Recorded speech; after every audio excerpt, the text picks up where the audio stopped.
Hello, I'm Graham from Boatshed Midi Canals.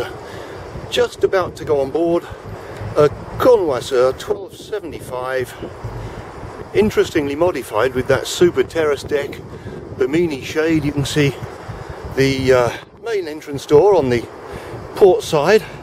Let's make our way past the stern. Engine bays. Engine is outside the boat, under these covers, offset to starboard with a hydraulic drive.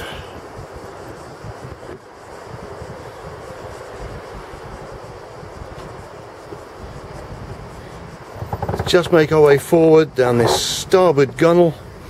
Now, despite that really inviting terrace deck, the sliding roof over the main saloon still slides about 2 foot to give you plenty of fresh air. Onto the forward deck, little seating area, and have a look over the whole thing.